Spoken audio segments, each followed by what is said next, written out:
교수님, 이번 주제가 노인암입니다. 암 자체도 무서운데 노인암에 대해서 교수님께서 주목하시는 이유가 있으신가요? 사회 인구학적인 면에서 보면 노인 인구가 증가하고 있다는 건 다 아실 겁니다. 그에 따라서 노인암 환자의 어떤 발생률이나 사망률도 같이 좀 증가하고 있습니다.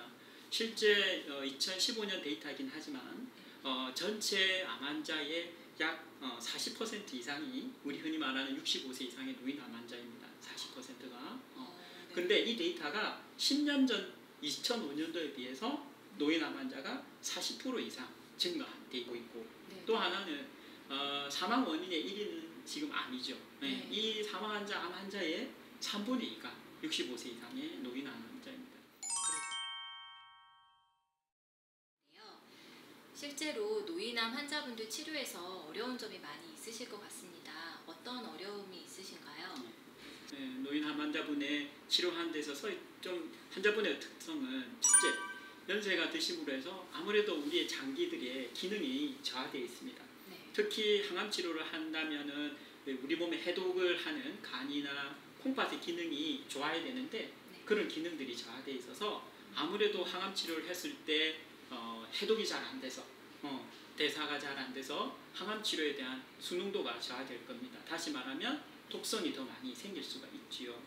그리고 또 두 번째로는 또 우리 노인 어르신들이 보면은 기저질환들이 다 있습니다. 당뇨, 고혈압, 그리고 또 폐기능 장애 등.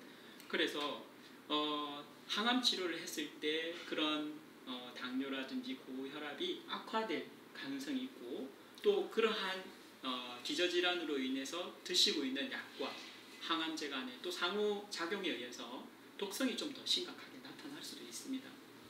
우리 노인 환자분들이 대부분 이제 독립적인 생활을 하기보다는 자녀에게 조금 의지하고 살지요. 우리가 항암 치료가 비용이 많이 정부의 정책에 의해서 부담이 덜어졌지만 그래도 오랫동안 치료를 하다 보면은 비용적인 면에서 그런 경제적인 어려움도 심리적인 고통도 받게 됩니다. 그렇다면 노인암 환자의 경우는 항암 치료를 안 하는 것이 맞는 건가요? 노인암 환자가 항암 치료를 하고 안 하고를 결정하는데 중요하게 고려해야 될 사항은 무엇인지 궁금합니다. 사실 제가 이제 환자와 보호자와 이렇게 면담을 해보면 이런 많은 이 고민 끝에 가장 많이 내놓으시는 말씀이 내가 살면 얼마나 산다고 그런 힘든 항암 치료를 해야 되겠냐라는 말씀을 하십니다. 사실은 가장 중요한 질문입니다. 그게 실제로 우리 노인 암 환자의 치료의 가이드라인에도 그 노인 암 환자의 기대 여명과 예후를 먼저 고려하라고 되어 있습니다. 이게 무슨 말이냐면 예를 들어서 조금 이해를 쉽게 하기 위해서 예를 들어서 이제 노인 환자분이 거의 누워 있는 상태고 기저질환도 많이 안 좋고 봐서는 3개월이나 6개월밖에 살기가 이제 기대 여명이 그 정도밖에 안 되겠다. 그런 경우에는 우리가 항암제 치료를 한다거나 수술을 한다거나 했을 때 위험성도 위험성이지만 그런 치료가 됐을 때 그 치료의 효과를 누릴 수 있는 기간이 얼마 안 되죠. 그죠? 그런 3개월과 6개월밖에 안 되는 그 환자분께 그런 힘든 치료를 권하지는 않습니다. 반대로 80세 할머니, 할아버지, 어르신이라 하더라도 건강 상태가 너무 좋아서 앞으로 10년, 15년이라도 사실 것 같다.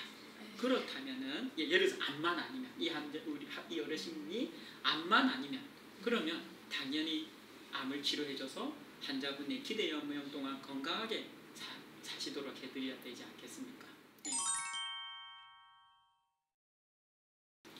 교수님, 그러면 기대 여명은 어떻게 예측을 할 수가 있나요? 사실 이제 오늘 자료도 가져왔는데 외국도 그렇고 국내도 그렇고 이제 이 기대 여명에 대한 자료들이 좀 있습니다. 이게 이제 작년에 통계청에서 발표된 이제 통계 자료인데요. 2018년 기준으로 했을 때 80세라 하더라도 우리나라 남자분의 기대 여명은 8년, 그리고 우리나라 할머니, 여자분들의 기대 여명은 10년 정도 됩니다. 사실은 제가 또 환자와 보호자분과 면담을 해보면 또 가장 많이 듣는 질문이 바로 그겁니다. 내가 그 힘든 항암 치료를 이겨낼 수 있겠느냐.